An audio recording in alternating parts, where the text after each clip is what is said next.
and welcome to the Tennent's Premiership and National League highlights. It was a windy affair at the weekend, but that didn't stop every single game getting played across the 4 divisions. We're going to start in Glasgow at Braytome as GHA took on Aberdeen Grammar. It didn't take long for the action to get going.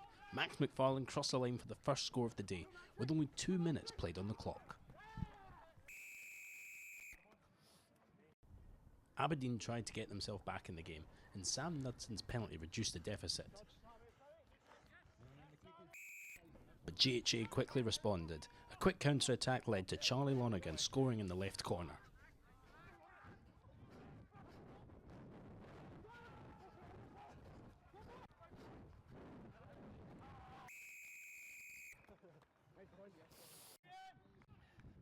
But Grammar were not down and not out. Patrick Mulholland was the next to score.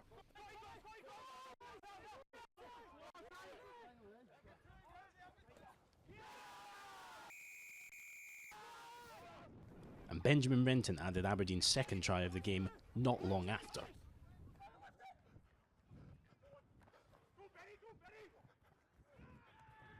The possibility of Aberdeen's second win of the season looked on.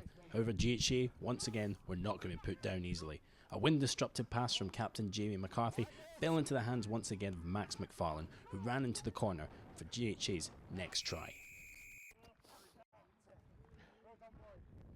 The two try scorers, McFarlane and Lonergan, linked up again to send Adam Scott away from the halfway line.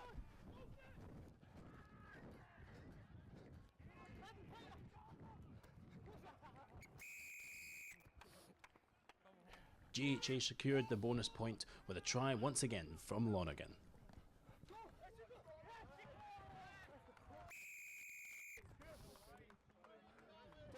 All credit to Aberdeen though, they did not stop. Cameron Shepherd was the next to go over in the corner as the comeback looked on.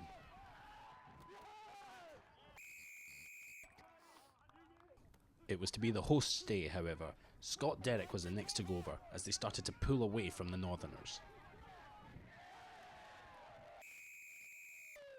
The half-century of points was hit moments later, with substitute winner Luca Bardelli grabbing himself a quick-fire double, the first one coming under the posts.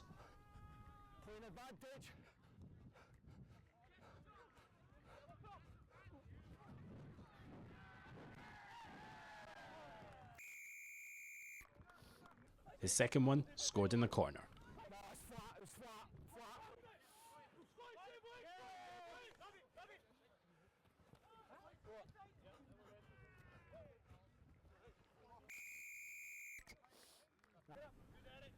However, Grammar were to leave with something. A try bonus point from a penalty try when Archie Falconer was said to have illegally stopped their maul from going over. But even with 14 men from the remainder of the game, the scores just kept on coming for GHA. Scott Pilmeridge was the next to go over the line.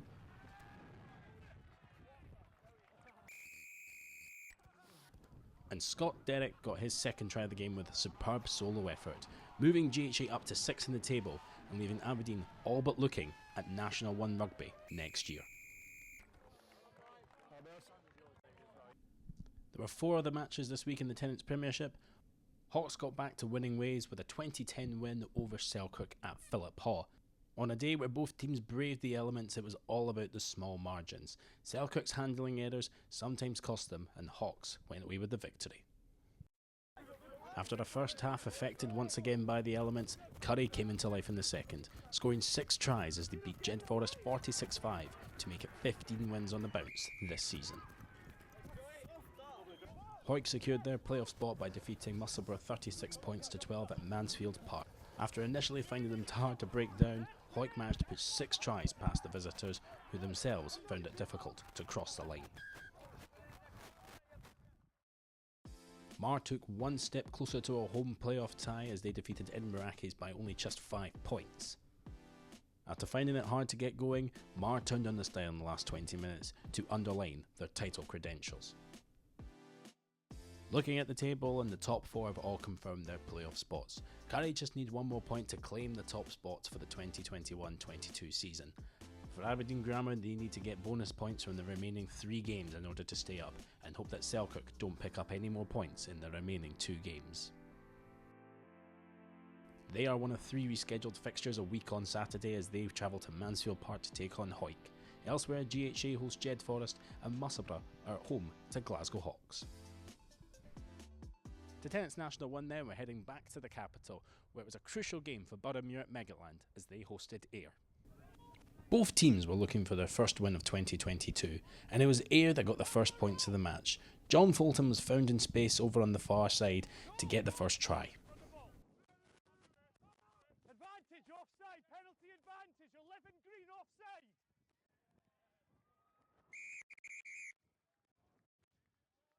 Boroughmuir looked promising last week. Despite only losing 2 points, they managed to score 31, and they looked to keep the points haul going this week. Tom Gracie was the first over the line for Boroughmuir's first try of the match. Ayr bounced back, however, with another try of their own, this time for Jamie Bova on the opposite side.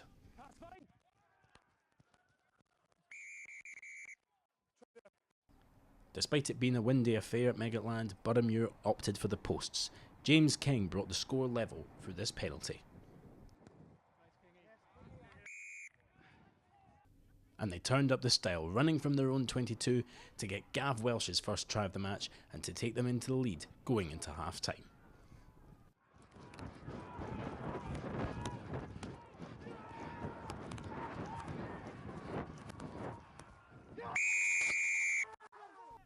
Ayr started the second half as they started the first. Captain Michael Kirk got over the line to bring the score once again all level.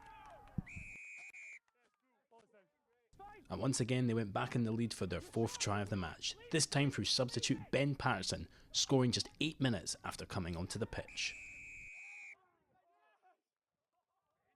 Another penalty from Jamie Bova extended Ayr's lead, and it went even further through debutant Jack Burns getting his first try for the club.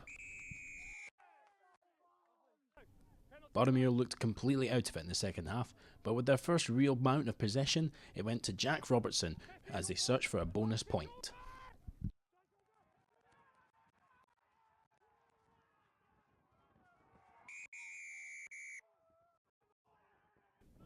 And they got their bonus point.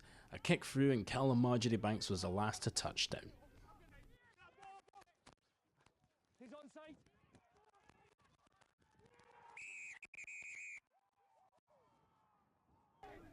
But Ayr got the last laugh. Ross McCockendale latched onto a loose ball to put the game beyond all doubt and give Ayr their first win of 2022. 5 of the matches took place in National 1 last week as Heriots Blues managed to beat Kelso in a close encounter at Golden Acre to extend their lead at the top of the table.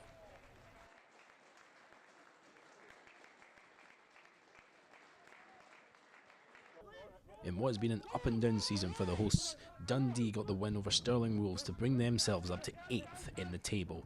Stirling, however, could not capitalise on last week's victory as they see themselves still lingering around the bottom of the table.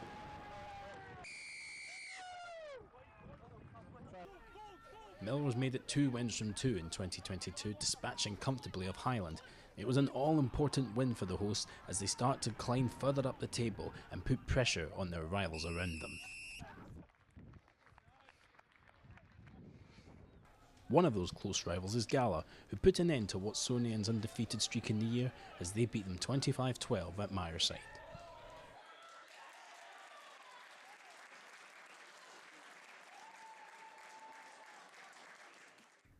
The other close rival is Biggar, who retains second spot after a comfortable away victory over Cartha, winning 31-0 in the end.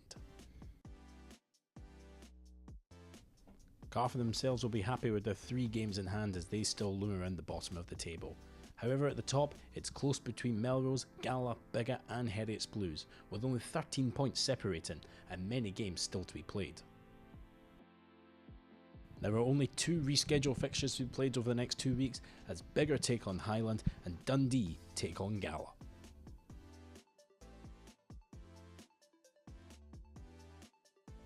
Looking to Tennent's National 2 from last week, and Preston Lodge's title chances were given a huge blow as they lost 22-5 to Newton Stewart.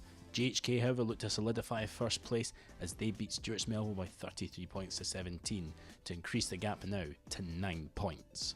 Kirkcaldy's win over Hamilton gives them another chance at survival, and they will look to keep that going as the next round of fixtures they take on Newton Stewart. Elsewhere, Preston Lodge host GHK and Stewart's Melville host Dumfries Saints, 2nd versus 3rd. Last Wade's unbeaten streak came to an end in National 3 as they lost away at Hillhead Jordan Hill by 12 points. West of Scotland now only trail 4 points behind the league leaders, however Last Wade still have 2 games in hand to be played. However, Fife were once again involved in a close encounter, this time over Greenock Wanderers as they keep 3rd place. However, Hillhead Jordan Hill could overtake them when we return as they take on Ardrossanakis, and Greenock Wanderers as well host Murrayfield Wanderers. So that is it for another week of club rugby in Scotland. Our 4 Premiership playoff teams have now been confirmed. Who is going to take home the title come April? We're going to be taking a short break for a couple of weeks as we kickstart a busy campaign for our national teams, including the game here against England for the Calcutta Cup. We hope to see you there, and if we don't see you then, we'll see you in a few weeks.